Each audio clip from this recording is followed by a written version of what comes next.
ఈనాటి మన ధ్యానాత్మకమైన మరియు పాండిత్యపూర్వకమైన లోతైన విశ్లేషణకు స్వాగతం. నమస్కారం.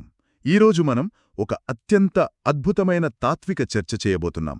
అవును, ఈనాటి మన విశ్లేషణకు మూలాలు అత్యంత ప్రాచీన గ్రంథమైన విముక్తి మగ్గ నుండి తీసుకున్నాం. విముక్తి మగ్గ అంటే విముక్తికి మార్గమనర్థం. ఇదొక అద్భుతమైన మార్గదర్శి. ఇందులో ప్రధానంగా మనం చర్చించబోయే అంశాలు శీలము యొక్క 3 వర్గీకరణలు.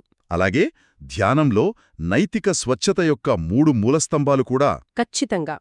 అసలు ఈనాటి మన విశ్లేషణ లక్ష్యమేమిటంటే, ఒక భిక్షువు తన మనసును ఎలాంటి అంతర్గత అలజడులు లేకుండా ఎలా చూసుకుంటాడు అనేది.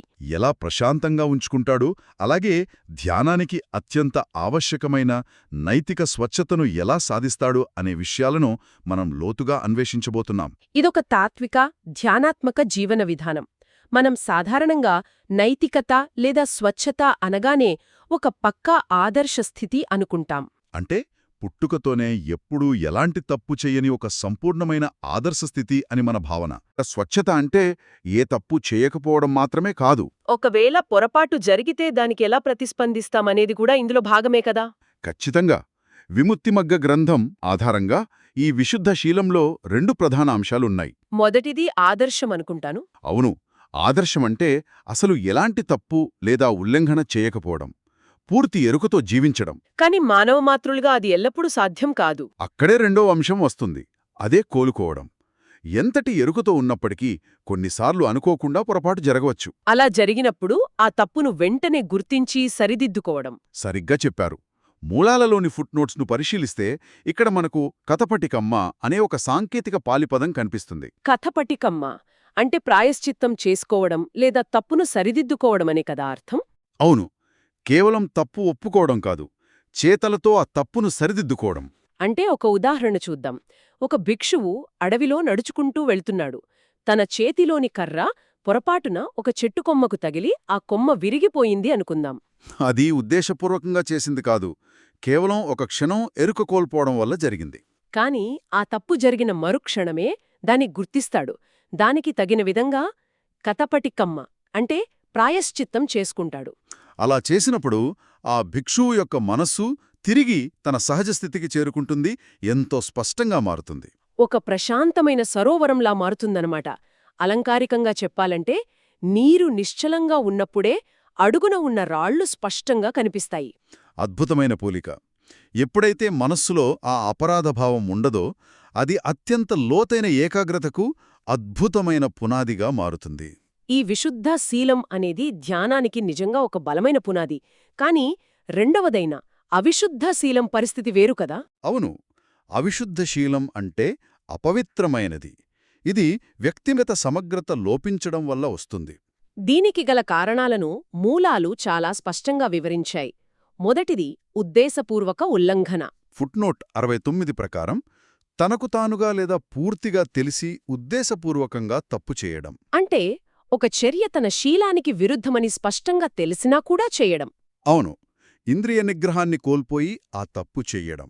ఇది మొదటి కారణం. మరి రెండవ కారణం? నిర్లక్ష్యం. ఖచ్చితంగా. తప్పు చేసిన తరువాత దాన్ని సరిదిద్దుకోవడానికి లేదా ప్రాయశ్చిత్తం చేసుకోవడానికి ఎలాంటి ప్రయత్నం చెయ్యకపోవడం. అంటే ఆ తప్పును దాచడం లేదా సమర్థించుకోవడం. దీనివల్ల భిక్షువు అంతర్గత స్థితిపై, ముఖ్యంగా మనస్సుపై చాలా తీవ్రమైన ప్రభావం పడుతుంది.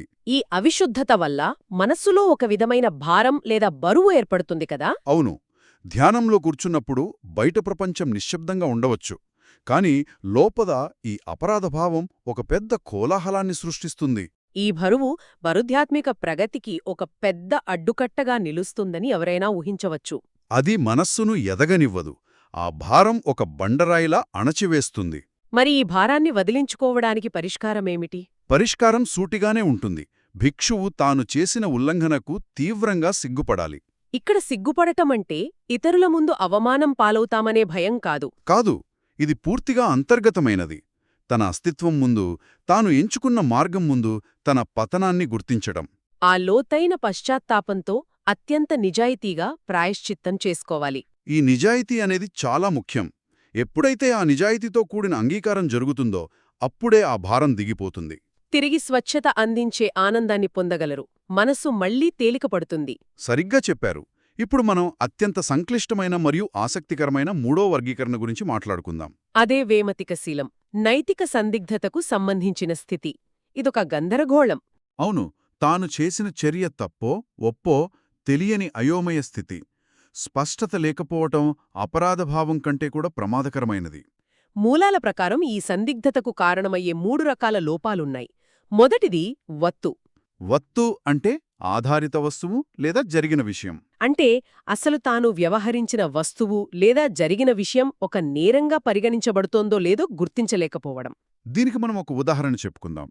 ఒక భిక్షువు అడవిలో నడుస్తున్నప్పుడు నేలమీద పడి ఉన్న ఒక పండు కనిపించింది. అతనికి ఆకలిగా ఉండి దాన్ని తీసుకుంటాడు. ఆ తర్వాత అతని మనసులో సందేహం మొదలవుతుంది. ఆ పండు చెట్టు నుండి దానంతట అదే రాలిపడిందా లేక ఎవరైనా అక్కడ వదిలిపెట్టి వెళ్లారా అని.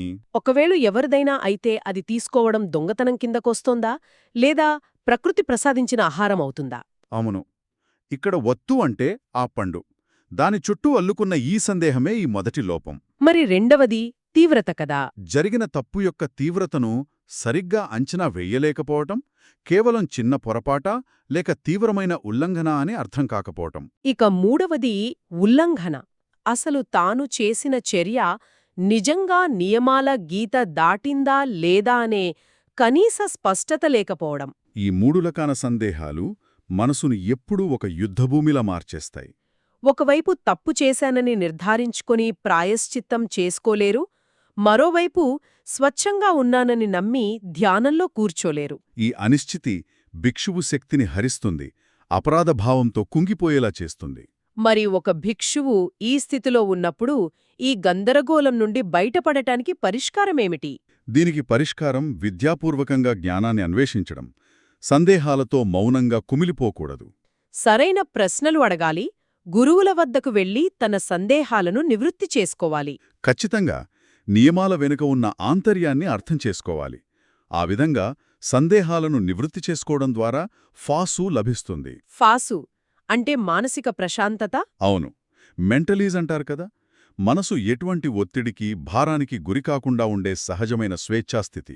గందరగోళం తొలగిపోయిన తర్వాత మనసు పొందే స్వచ్ఛమైన ఆనందం.